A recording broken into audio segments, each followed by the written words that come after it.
Hi, everybody. This is 1,159 days since Richard vanished from the barracks there in Fort Bliss in El Paso, Texas. And information is pouring in um, about Dallas. And, there needs to be a lot of clarification on Dallas Hart, and his connection with our son, Richard Halliday. Clearly, the information coming in is quite the opposite of what Dallas Hart says it is. And so this information coming in is pretty shocking.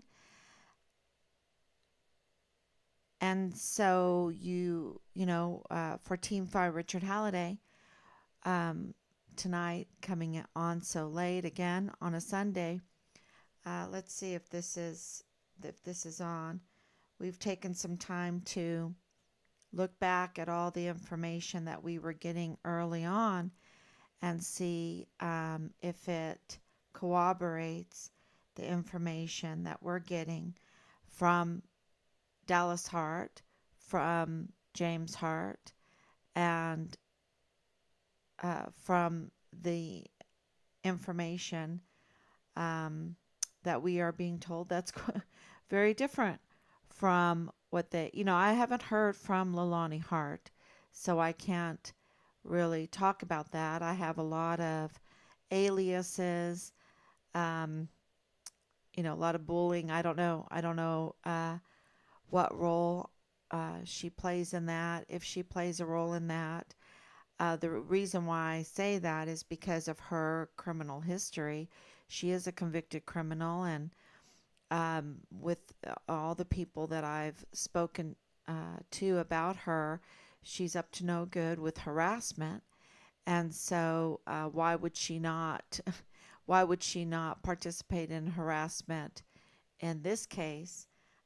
Because, well, some of the information that I heard about Leilani Hart early on, I wrote it down because I didn't want to get it wrong. Let me see. Um, that she was suicidal. She was suicidal. Um, Very unstable. Uh, Reported a false information. Um, she was saying that her husband was trying to kill her. Um, these are right after Richard went missing. So this is Leilani Hart. My husband is trying to kill me, right? Um, I think she, I think there's a report. This is what I'm being told, that she even attempted to commit suicide. Very unstable. Um, and yeah, so uh, and the law enforcement would absolutely know because she was involved with Thomas Kane. She was involved with Ann Ogle. She was involved with the office of the CID on Fort Bliss, so much so that she was bragging that she was running the CID. Okay?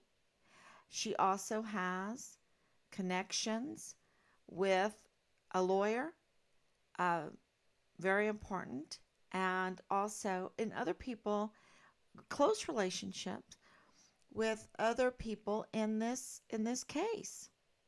That would shock you. So she and her, don't forget her notarized criminal complaint about her son, her her sons, her husband, her family. Um, I mean, even about herself, it was a confession because she failed to report.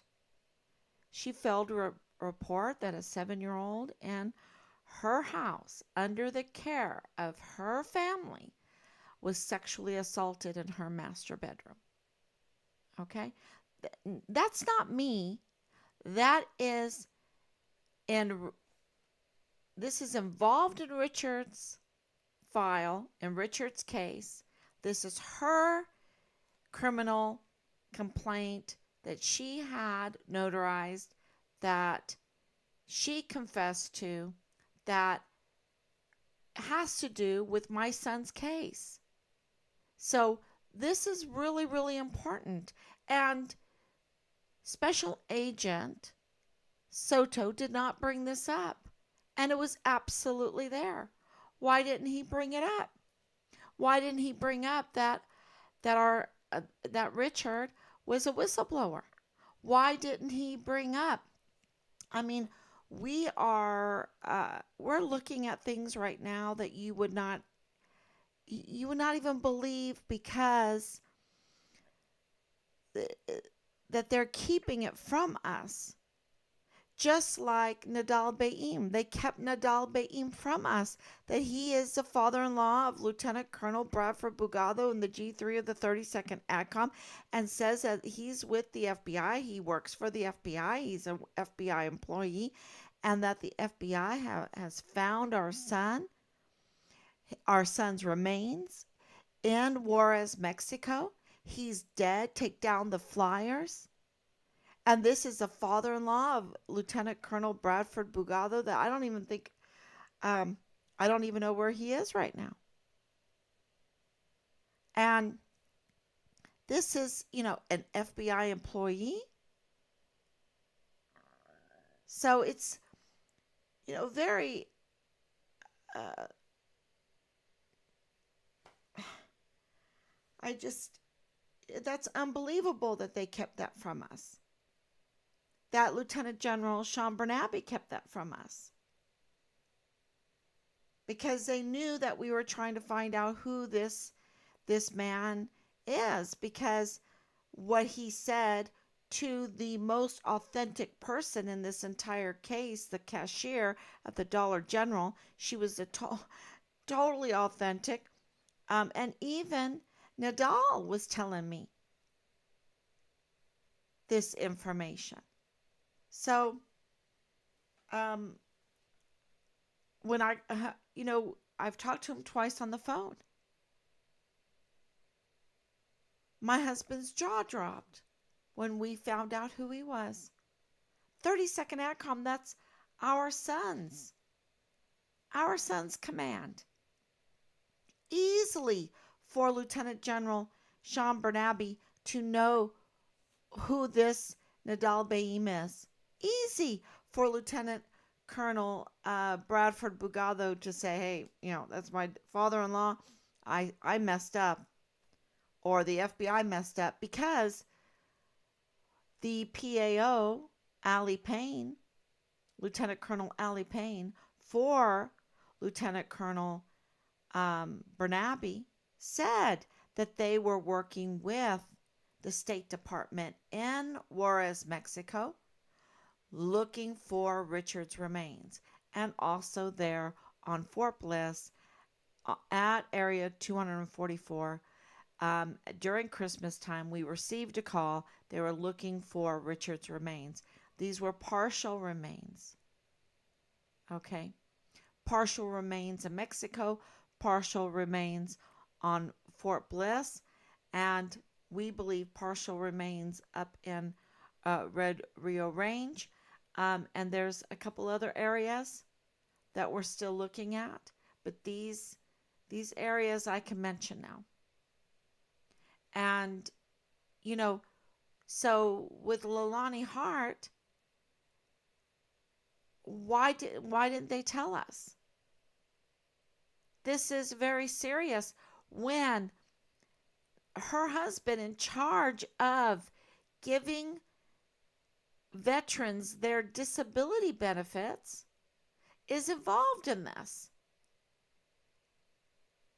and being accused of incest, being accused of pedophilia, being accused of child pornography, being accused of buying weapons illegally, being accused of threatening to use these weapons on his own wife,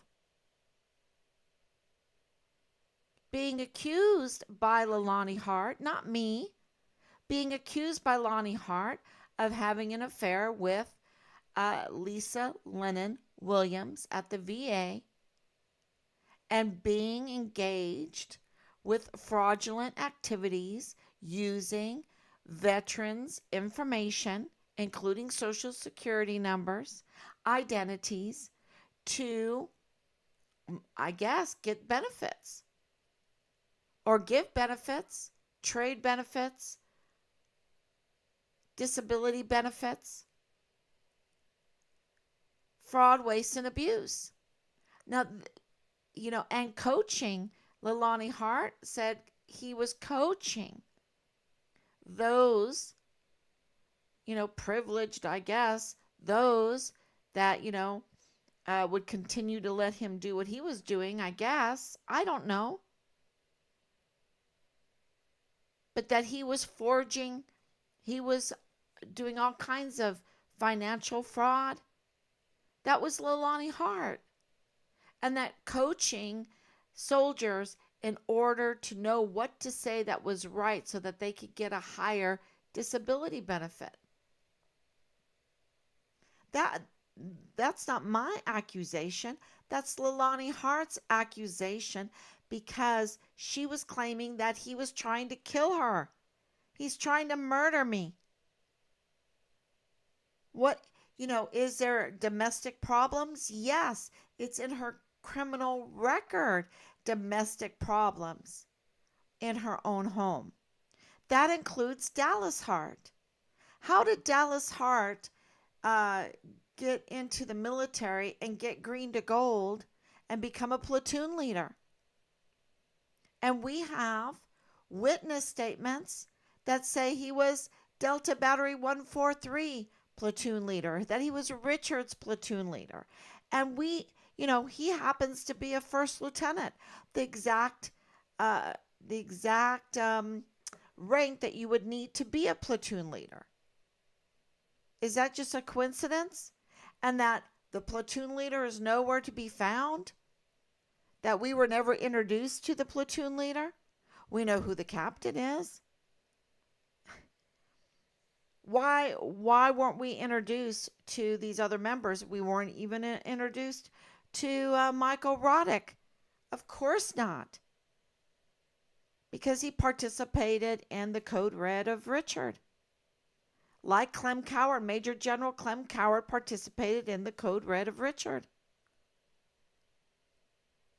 I mean, we have now Lieutenant General Sean Bernabe participating in the Code Red of Richard.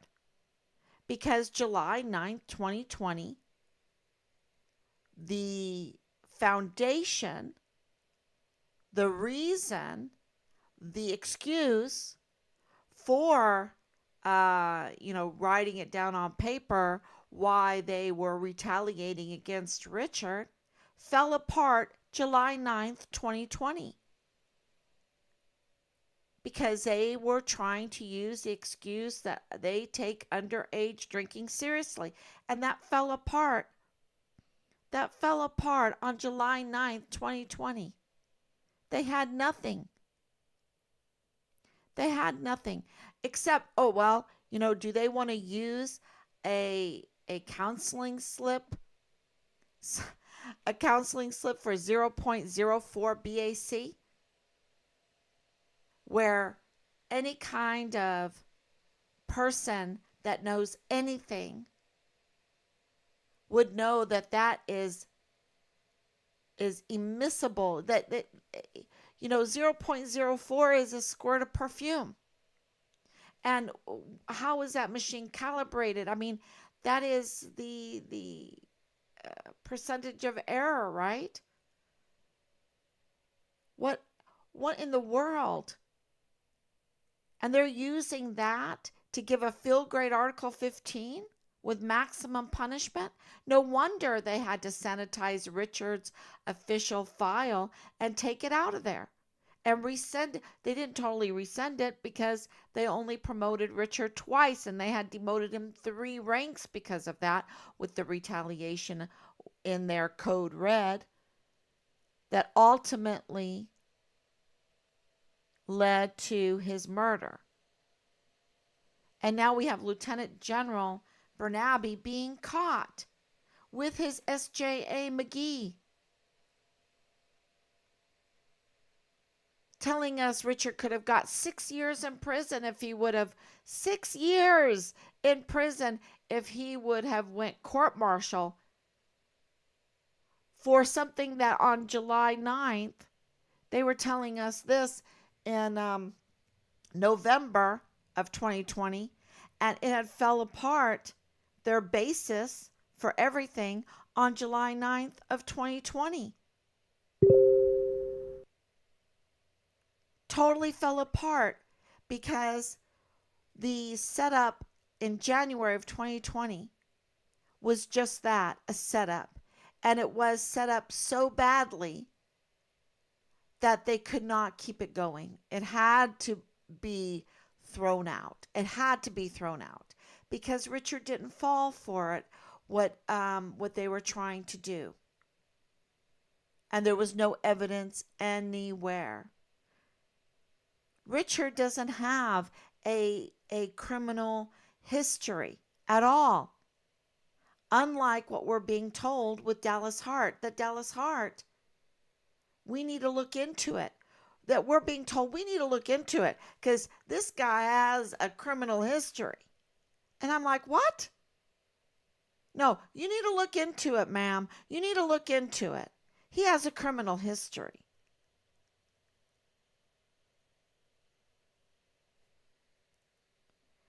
Why didn't the FBI look into it? Why didn't CID look into it? Does it have something to do with that Richard was a whistleblower? Richard was at Park University pursuing a career with the CID, that Richard was a CID intern, that Richard saw something, said something, and it involved the conduct, the bad conduct, the criminal conduct of the CID itself, dealing with this stuff. Because don't forget that Leilani Hart was bragging that she runs CID. She's having an affair with Special Agent CID Tavita Nusa. She is very closely involved with Thomas Kane, who is, really essentially part of the CID, being the chief of security of Fort Bliss, the chief of security of Fort Bliss, and the DES, the director of emergency services, absolutely work very closely with the CID. And, is she going to ask for favors for her son? She wanted a badge. She was also, I wonder, was she part of the CID internship with Richard? Because that's where she was, wanting to go in this coursework that she was doing at Park University. She was a student at Park University with others. And in connection with the Van Buren house.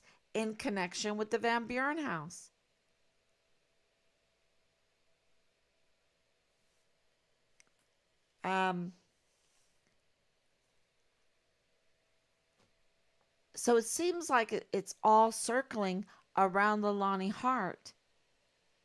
But I don't know if it is. From what I'm getting, I'm thinking it's a circle around Dallas Hart. It's about Dallas's connections. Who was he involved with? What was going on in Delta Battery 143? What was going on in the arms room? What was going on with the tactical move storage unit? What was going on? If ma'am, look into this dude. He has a criminal history, right? if he has a criminal history, and I'm being told it's about illegal weapons, it's about drugs, it's about domestic violence, or assault, it's about assault and domestic problems, and I don't know.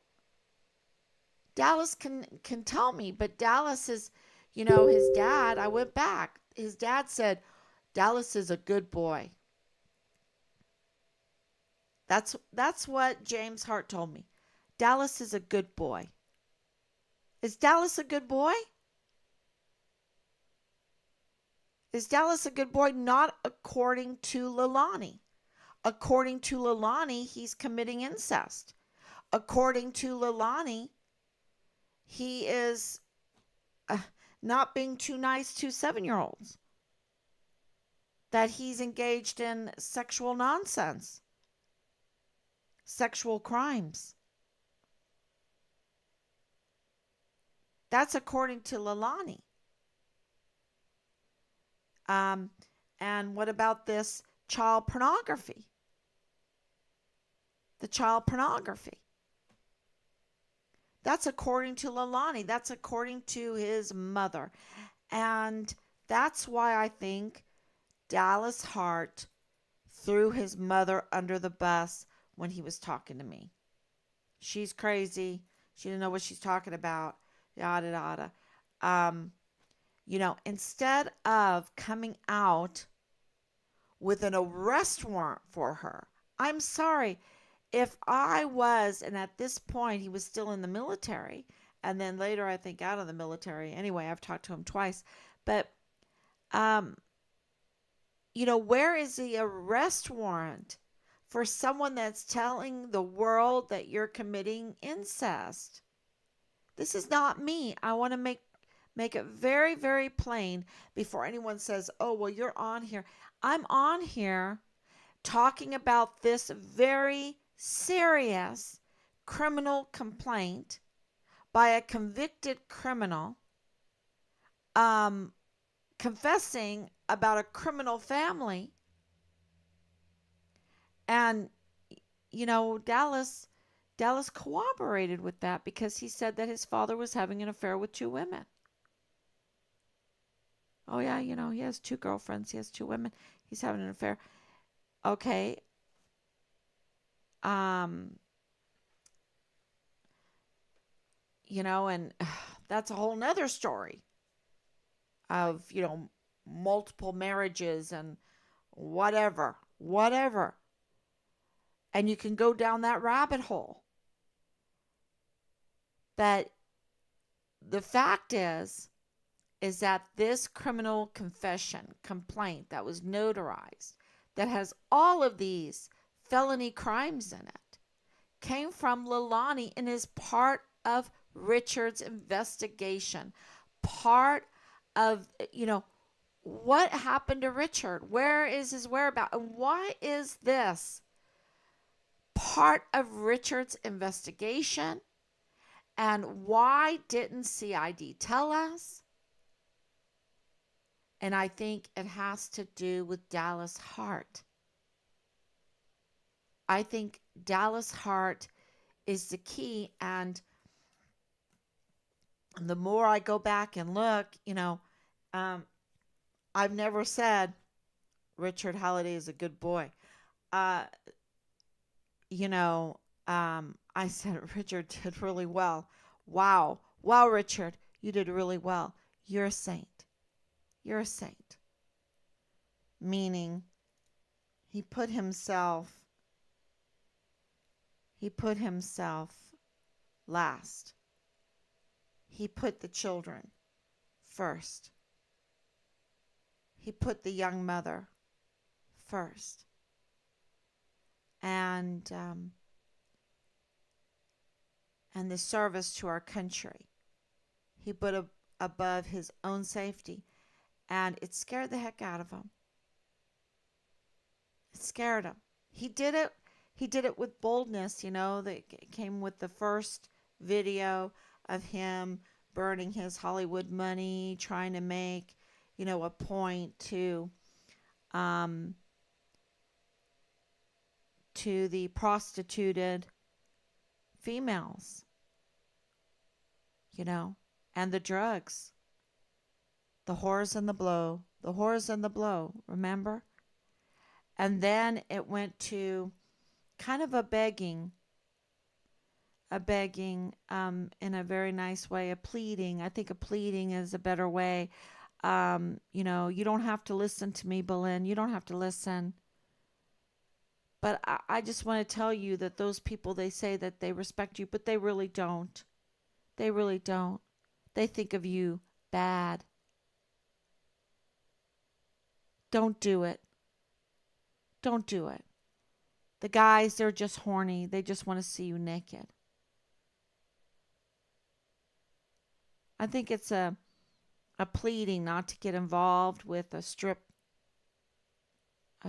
online, um, or a club.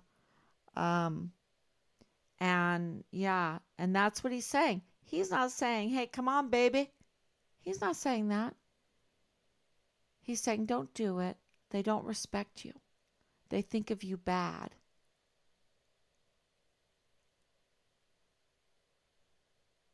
He's not putting his desires, you're talking about a 20-year-old, a beautiful 20-year-old male, full of vim and vigor.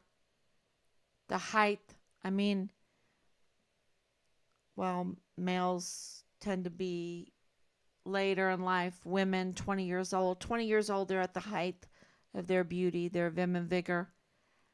And he's telling this beauty, don't do it. They're going to turn you into a monster. They're going to turn you into a monster. Don't do it. They think of you bad. They don't really respect you.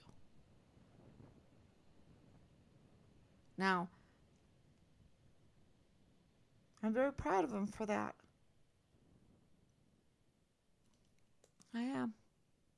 And he paid with his life saying that, because the next video, he's apologetic. He's begging for his life. He fears for his life. Why? Because you've got the director of emergency services involved in this. You've got the CID involved in this, and the FBI, and you've got the administrator for child youth services involved in this. 85,000 unaccounted for minors. Think she's doing her job? What's her job in the first place? What is her job really? And then you've got the likes of James Hart and Leilani Hart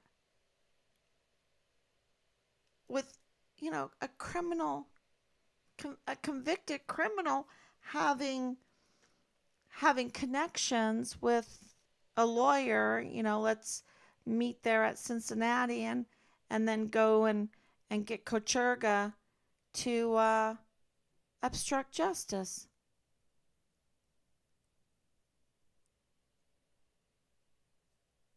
Because Richard doesn't have connections. He's just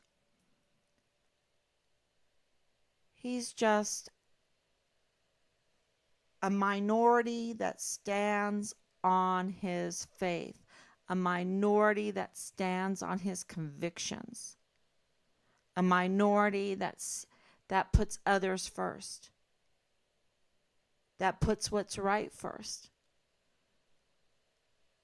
A hero, a true hero. And very young. I'm very proud of him for that. So the criminal syndicate, you can say, oh, see, you better not be a whistleblower. You better not stand on your convictions. You better not do that, because they're going to shoot you in the head. They're going to have an oops. oh, that gun, or whatever. However, if that doesn't work, then we'll just chop up, whatever. But that's okay. I got a plane to take pieces away. We got a plan. We got a house that we can meet at and plan all this out. And we've got prosecutors on our side, so we can carry this out. I mean, this is and monies. Let's just funnel the money in because it's very expensive to cover something like this up, and they have to be covering something. Are they covering Leilani Hart up? I don't think so. I don't think so. I mean, she might be good at her hula dancing, but I don't think they're covering for her. I think they would throw her under the bus, just like others. I think they would. Um, yeah, she just knows too much, or there's like two teams for them, like football teams or whatever. Maybe she's the Dallas Cowboys, and the other ones are the um, I don't know, what are the football teams right now? I know the Dallas Cowboys because I performed at three Dallas Cowboy games. I did. I did. I performed at three Dallas Cowboy games. Um, I need to find those pictures and put it up. Yeah, the Temple Wildcats. The Temple Wildcats marching band. We performed at three. One, I would have done four, but the one year they were on strike, and so the it was canceled. But yeah, so I know I stood about 5 feet away from Tony Dorsett and Roger Staubach. That tells you my age a little bit. Tells you my age a little bit. But those were the days. That was Roger Staubach was um, the quarterback, and of course everyone knows who Tony Dorsett. That man could run fast and catch great. Anyway, yeah, I performed at three halftime games for the Dallas Cowboys. So I used to really love football. Um, I think COVID cured me of football of the NFL. Let's say cured me of the NFL. Um, but the game itself is just fantastic game. I love it. And after living in Ireland, this is a little bonus, I guess. Going off a little bit, but rugby doesn't appeal to me as much, you know. And some people say football is such a American football, it's such a slow game. No, I really loved it. I really loved that game, and I really used to love the Dallas Cowboys. Um, yeah, I just used to love them. But I'm trying to remember the guy with the hat, the coach at that time. Just amazing, amazing coach. Different league was really, but anyway, going back to Dallas, he's a football star, right? Was he a football star? I don't know. I think he played football. He played football. I saw like a little video of him ringing a bell or something like that. And I know a lot about football players. Uh, so they get a lot of privileges. They get a lot of privileges. If you're a good football player, you get a lot of privileges. Um, but we're being told a couple things, and I posted it up, and it needs clarification that he has a past. He has a past besides the football, besides the Army that's no good, and that he was in possession of Richard's vehicle. And would CID lie to us about the vehicle? Would others lie to us about the vehicle? 100% they would lie. Did they lie? I don't know. Would they lie? 100%. We've been so lied to throughout this whole thing. If Dallas Hart was in possession of Richard's vehicle, I mean, we just learned. How can you keep up with all of this news? That July 9th, 2020, Richard got word, I guess. Richard got word. Um, that his record was clean, clean. And that all of the assault, the retaliation that was levied against him for months was for naught.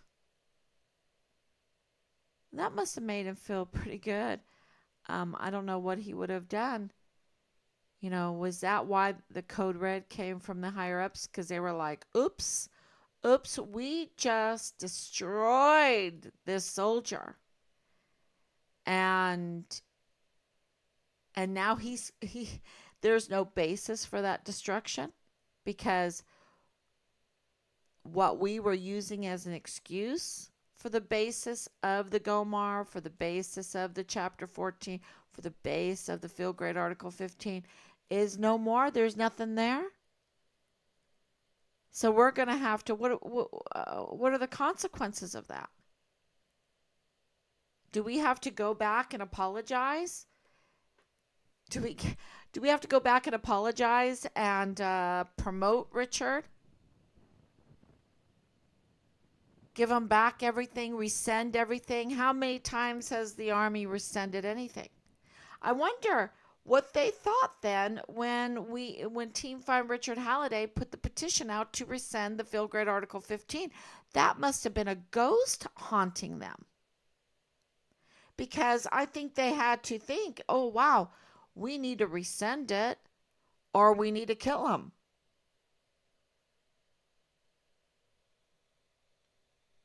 Because this soldier is clean. How can that happen? How can a soldier be clean? We work our darndest to make them drug addicts. We work our darndest to make them rapists. We work our darndest to make them part of sex cults. We work our darndest to have frat parties every day and let them become alcoholics or just, drink themselves silly every night. We work our hardest to make them spend all that money that we give them, and we work our hardest to send them to unjust wars and bring in those. When their morale gets bad, we work our hardest to get them suicided, and we work our hardest to bring in those 14-year-old girls and for them to, spend their money on up to no good. Up to no good. Those poor children. So do they work their hardest to turn our soldiers into pedophiles too with child pornography? Because let me tell you, I was told the porn flows. The porn flows from these private servers, and they just airdrop them, and it's not something that is hard to get at all. Porn and child porn. And we work our hardest with the weapons. I mean, the barracks flush with weapons. I mean, this is what the leaders are like. Oh my gosh, the foundation, the basis for everything that we did to Richard Halliday with the Code Red is now gone. The bottom is fallen out. We have, we built our retaliation, our Code Red on sand, and now it has washed away, and Richard is clean. He's clean. And we just took 3 ranks away from him, 50% of his pay for 2 months, 45 days of extra duty wearing full battle gear and a mask. We just did the chaptering, 4 months of chaptering of harassment, calling him every name in the book. And who knows else what they did to him. And Major General Clem Coward would have to eat crow and rescind that Gomar, that soup sandwich Gomar. Oh, maybe we don't want to do that. Maybe we just need to kill him. I just think it's a motive. I don't know if it's true, but I think it's a motive. And and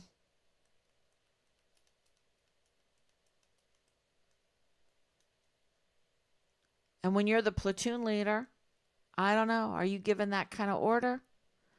Are you, you know, what's going on? What's going on here with this platoon leader, Dallas Hart?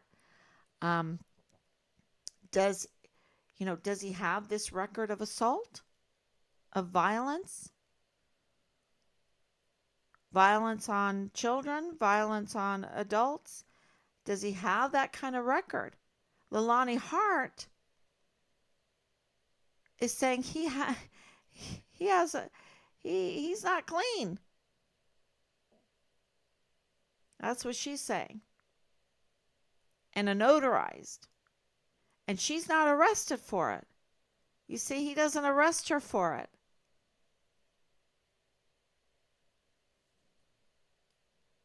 My mom's calling me a rapist, but I'm not arrested for it.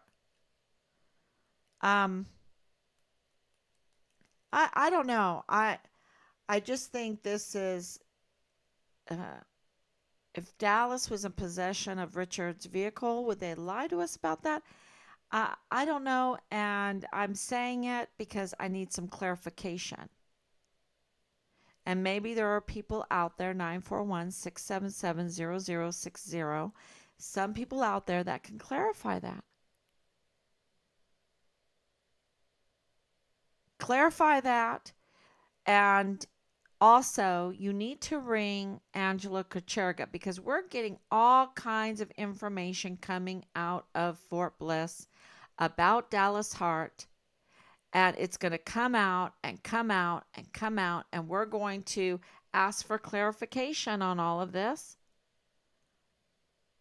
And Angela Kucherga could talk to the general there, talk to her connections there, could do those background checks, could, she's right there, and she could clarify this and, make Dallas Hart look really good, which would in turn make Leilani Hart look very good. Why doesn't she do that? Because then she could really obstruct this case. You see, by making them look good, she would make Fort Bliss look good, make the JAG look good, and and she could really obstruct this case further. Because I can tell you this for a fact, she does not care about this case when it comes to finding Richard. Let me clarify that. She cares about this case, but she doesn't care about finding Richard.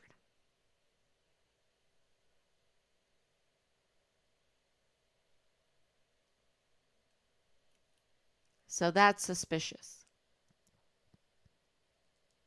And so many others don't care about finding Richard, finding the culprit who murdered him, finding those, holding those accountable that carried out the Code Red, hold those accountable that carried out the continuous and severe retaliation against a whistleblower. A whistleblower. They should all be outraged. We should all be outraged. And there was one a very courageous soldier that was very, very concerned about this and put in an inquiry for a congressional, which is moving forward. And that soldier um, absolutely needs our support, and therefore we did another petition. It's been a while since we did a petition, but we thought this was a petition that everyone could get behind because it is supporting a service member, an active duty soldier at Fort Bliss that is reporting concerns about the JAG, about the security of Fort Bliss, about a 14-year-old girl being prostituted out in the barracks while living in the barracks, and then, of course, Richard Halliday's case. And, you know, this is, who doesn't want to know that? Who doesn't want to inquire about why the JAG is ignoring soldiers? Um, Say something, right? See something, say something on fraud, waste, and abuse.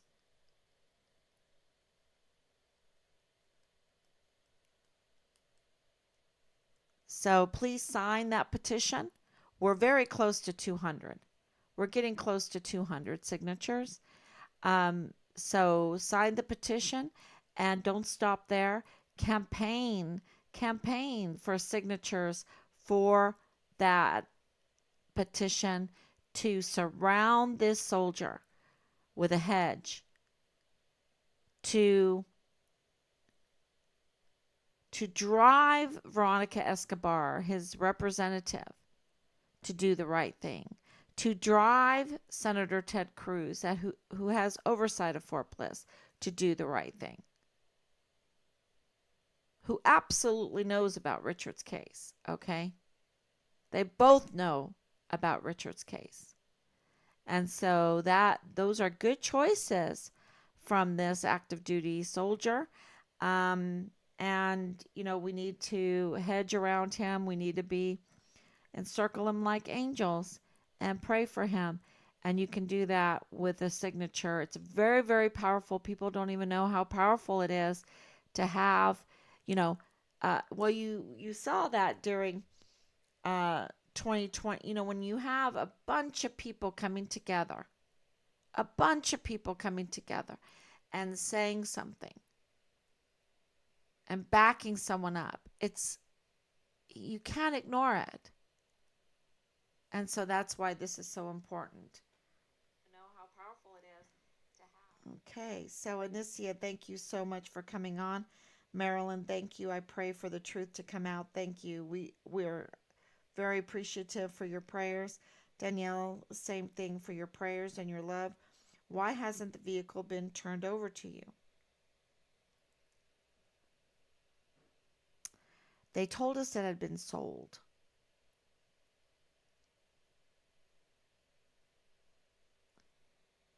Um, how did they get Richard's vehicle? Why do they still have it? The vehicle, we were told that when Richard in March 28th was at the border, that his vehicle was impounded, and that he called up and said for um, the dealer to take it and to sell it. Well, I looked up the dealer. I haven't found the dealer. The dealer doesn't exist. It just doesn't exist. I haven't found the dealer. Um, that you know, it's been weighing on us. Because how we need to know about Richard's vehicle, what really happened to it, and then the information came out that Dallas was in possession of Richard's vehicle. And there's more, y'all. They, there's so much identity theft today, and it's become very profitable. So this is a real concern in this case. a real concern. Um, an impound yard would have this information. Yes. Yep. So that's another thing, right? Another thing. Um, yep. We just got to do it. Got to do it all the time.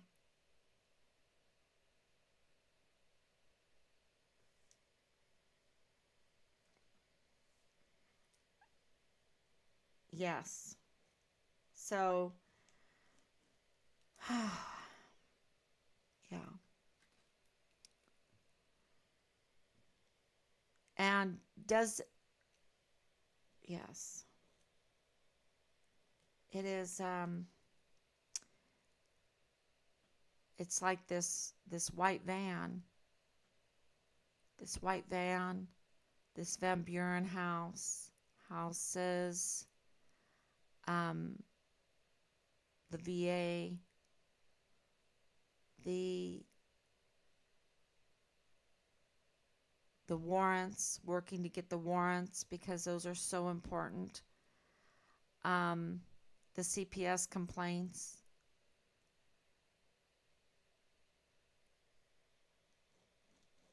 It's, the costs, the monies, following the money. It is, you don't have to wonder why these criminal syndicates thrive and get away with what they get away with. You don't have to wonder because they infiltrate and, and it becomes like a football game for them. And they move that ball, and there is support, there is institutional support for us now, but can you imagine what it was like with the COVID? Oh my gosh. I hate COVID so bad. Um it was so bad. And then people would say, "What does COVID have to do with it?" And I'm like, "Oh my gosh, it's so bad." Um the the breakdown of the institutions was so bad. And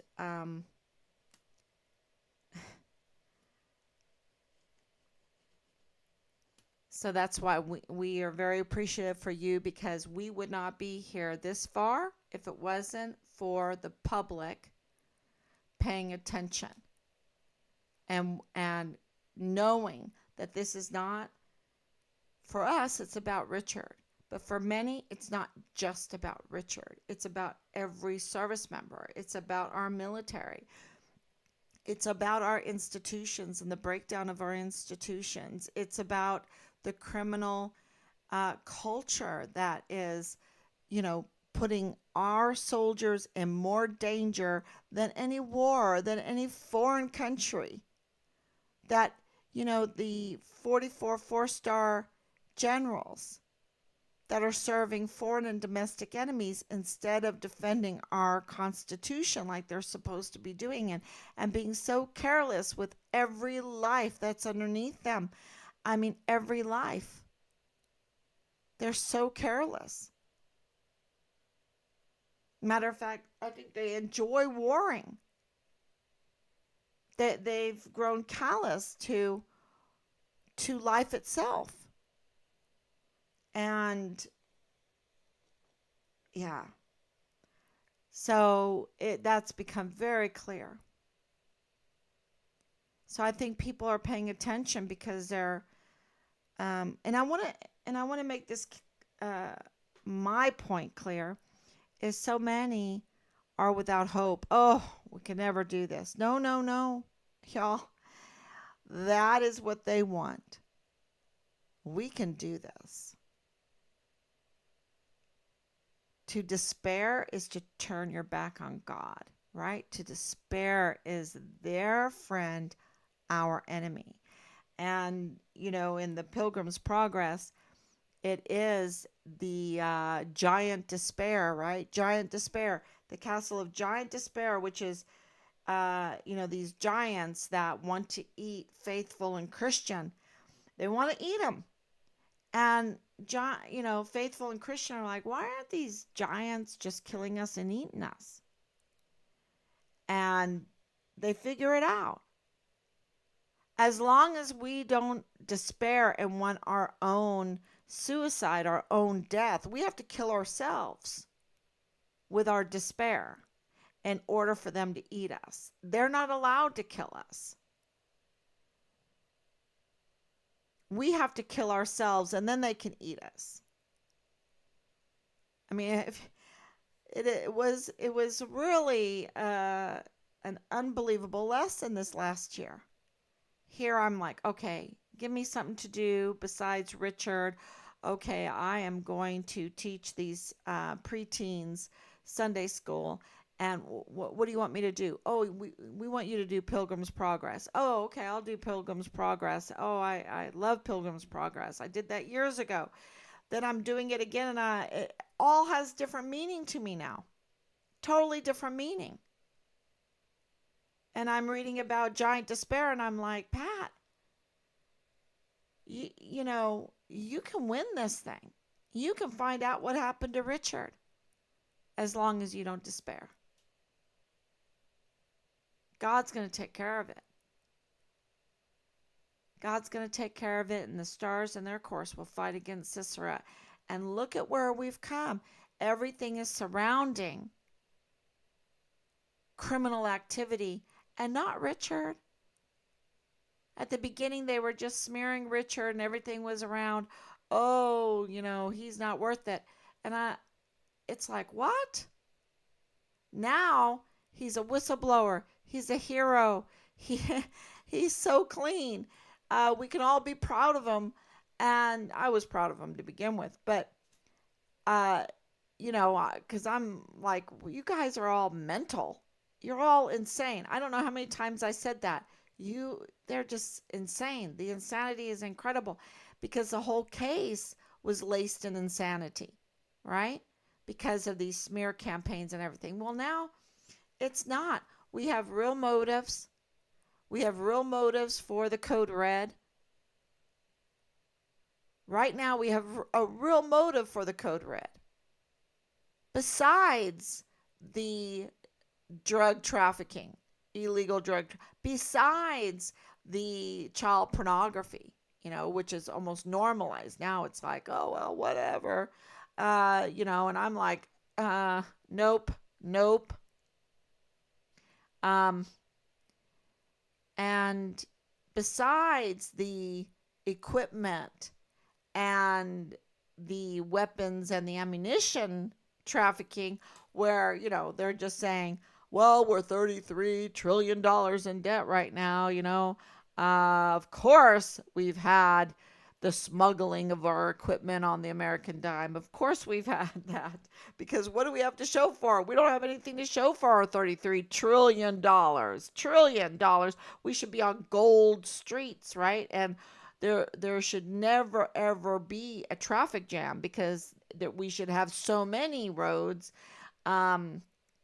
Probably be in flying vehicles because 33 trillion could buy it all, could do it all easily, maybe three times, maybe more, maybe 10 times. 33 trillions is an astronomical amount of money. And, of course, there's smuggling going on. Of course there is. But besides all of that criminal activity, we have a real motive for the code red on Richard. And it is because they retaliated against him for his whistleblowing. And they did it so badly that it fell right from underneath their feet. Obviously, what were they going to do after July 9th, 2020? To restore Richard. And they all had to suffer for their abuse of power. Their abuse of power. I don't know if they wanted to admit their abuse of power. Was Michael Roddick going to admit his abuse of power? Was David Park, Captain Park, going to admit his abuse of power when he, even when he knows that they did Richard in, he's pointing his finger at me in this letter. You're the problem, lady. And I'm like, what? This is my son. He's missing. And you're honing into Darth Vader and bold facing all the things that you tried to do to Richard. And, when you should be bold typing that he was clean, clean, no, nothing found. You didn't bold that. I mean, that letter, um, yeah. So there is definitely a probable cause for a motive, and then some, and then some. Yeah, it is just that big. So, yeah, I guess we're going to have to be really honing into this car like the other van and seeing whatever DA's in there, it'll last. One really fantastic thing that I learned through all of this is that, there could be blood or DNA somewhere and the dog could smell it. The dog could smell it 15 years later. They know. So, yeah. Okay, everyone. Thank you so much for your questions and coming on a Sunday and giving your time for so long. And we love you. Please sign that petition for the soldier's sake. And it's really, really important because um, he's under so much pressure. I can't imagine, right? And thank you so much for that. Okay, everyone, God bless you. And I will be back tomorrow with more, God willing.